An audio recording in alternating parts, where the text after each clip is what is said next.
Yo, what's good, YouTube? ZAMCRO here, aka Scoot, back with the ITL season number, what is it, 8?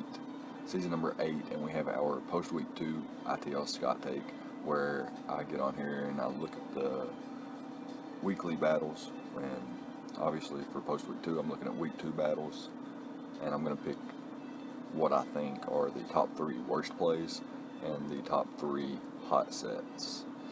So, yeah, without further ado, we're just going to go ahead and hop into it. The third ranked worst play, in my opinion, in this week comes from the George Marin game, where George makes an over prediction. So let's go ahead and hop into that. Alright, so in this match, what has happened here is George has got his rocks up, Rotom Wash revealed to be quicker than Mew.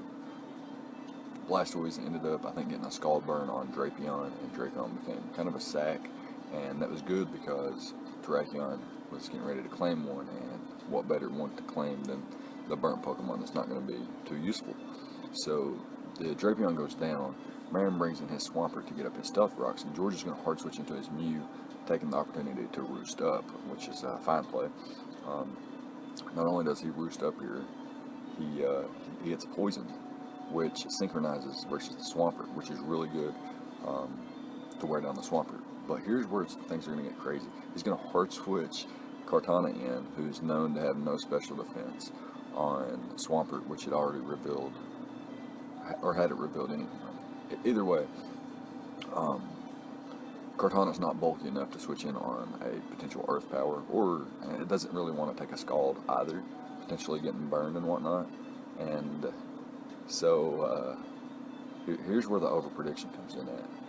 Leaf Blade is a guaranteed knockout right here, and George is going to actually over predicting, maybe the Scizor or the Zygarde to come in, and he goes for the all-out pummeling, and the Swampert's able to eat that, and then just get rid of Kartana basically at no cost, as Swampert was already pretty much, poisoned, not as useful.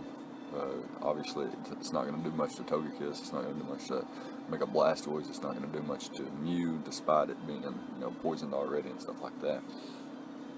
So Swampert was likely not to switch out there, and I just think that Leaf Blade was always the play, and I think all-out pummeling could have been saved, could have even been used after a potential switch if he was predicting a switch. But yeah, it is what it is, and I think this was deserved of the rank 3 worst play of the week. But yeah, that's going to be it for that, and we can go ahead and hop into the second worst play of the week. Alright, so the second worst play of the week, in my opinion, isn't actually a play. It's more so the prep before the play, if that makes sense. I think the worst thing that Alpha could have done this match was not bring the Nidoqueen, as Coco has a field day versus the squad without a Nidoqueen.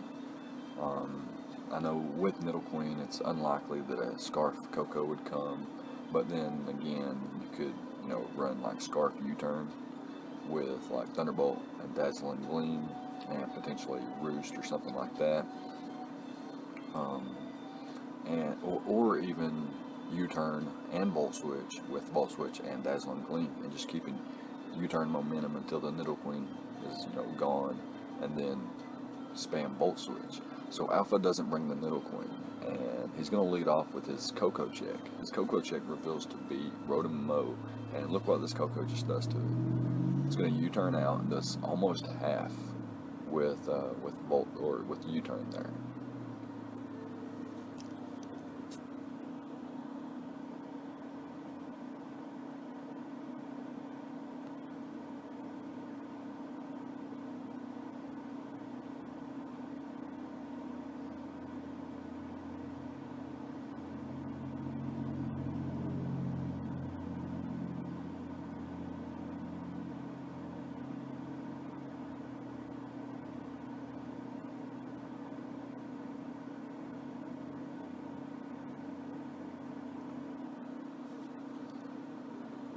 And later on, it gets to this point in the match where it's 4-3, and the Landers is going to click knockoff here, and it's going to have a double down with the Uxie, as the poison will rack up here. And then Coco's free to come in and click Dazzling Gleam versus this thing that's taking rocks damage. It's taking a Thunderbolt. It's taking a U-turn. It's taking rocks again.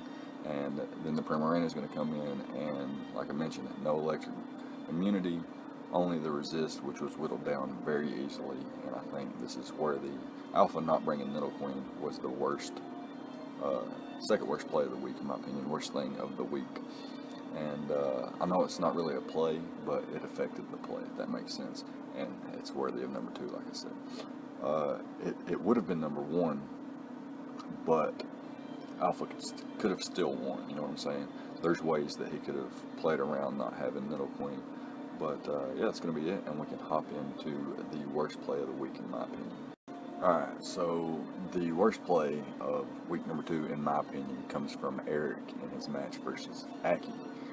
What's going to happen is they're going to lead off with Excadrill and Infernape, respectively, and fearing potential Scarf Excadrill, he's going to switch out his Infernape, revealing that he's probably not Scarf Infernape, as Aki gets his rocks up with the Driller. Scarm also gets its rocks up, and the Excadrill reveals to be slower and is able to get the Iron Head off, but obviously there was a Whirlwind, so that had negative priority. The Serp was brought in. It knocks off the Scarm's item and then glares it as Scarm gets up rocks and Whirlwinds out into the Conkeldurr. So Conkeldurr here reveals the Thunder Punch and does over half to the Scarm, and Drain Punch is an easy call here on the following play. Scarm has no use at 14% and being paralyzed, but Serena is at full and has plenty of use. Can check Manaphy, can semi-check Serp, so on and so forth. But he hard switches in on Conkeldurr, which is burned, mind you, and takes a Drain Punch to the face, and it does 80%. I just think that was the worst play of the week. So yeah, I just think that was the worst play of the week, in my opinion. There wasn't really many bad plays of the week. That's why these are kind of not too awful or anything like that. It's not like a huge choke or nothing. But yeah, I don't think the switch into Serena there gained Eric much. Skarmory could potentially be paralyzed, might not get the roost off. It comes in, takes 12% anyway. It'll be at 2%. It's not taking anything. It's not, you can't even take a rapid spin from Excadrill. So yeah, that's my opinion on worst play. But yeah, that's going to be it, and we can hop on into the hot sets of the week. Alright, so starting us off with our hot sets of the week, we've got the third ranked hot set of the week, in my opinion. We've got an Aurora Veil, Nasty Plot, Freeze Dry, Alolan Ninetales here, which if you look at the rest of Nova's squad, it looks really, really sick right now. Greninja's going to U-turn out, as I think the Ninetales gets up the Veil, and then it gets up the Veil first, and proceeds to Nasty Plot on the following turn. Now, had this Feeny not had Soak in this matchup, this would have probably been game, as this would have been a super effective stab freeze dry from a +2 Alolan Ninetales. More than likely takes out the Feeny, as it does 50% as a water type. And yeah, it would have taken out the Gliscor, the Celebi, and the Greninja.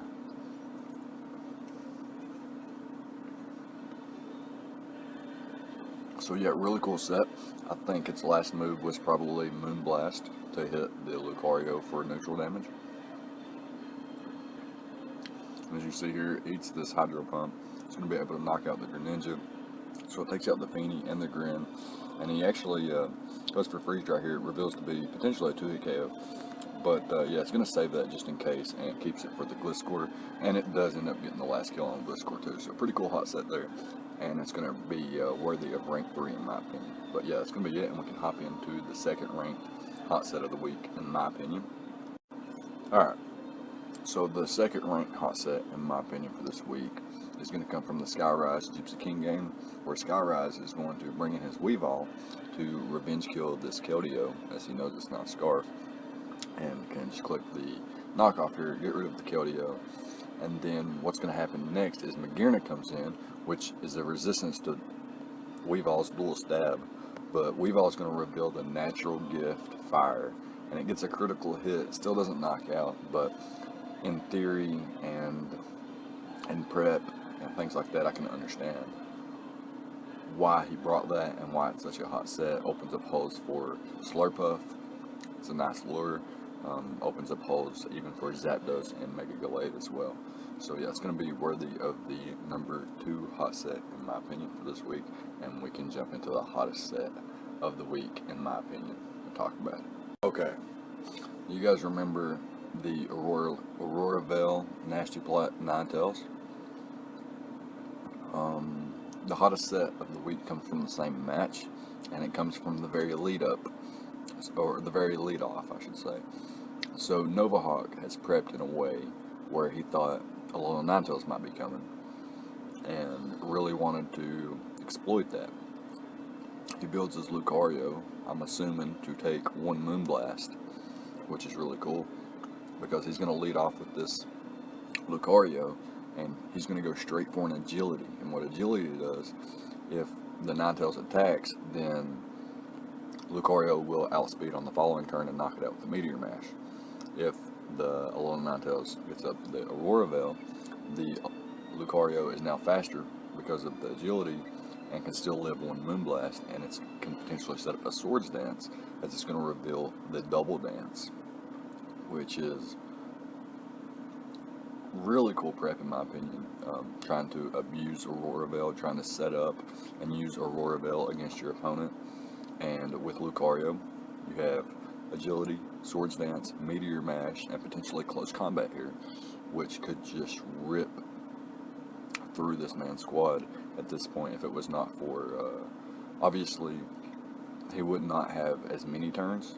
He would have knocked out the Feral Thorn and the Crocodile already, but with Hell, Recoil, and the Iron Barb's damage, obviously he wasn't going to be able to take out the entire squad. But the concept, the idea behind the prep was really cool in my opinion, and it was really fire to see in my opinion. And then, again, in my opinion, it is the hottest set of week number 2.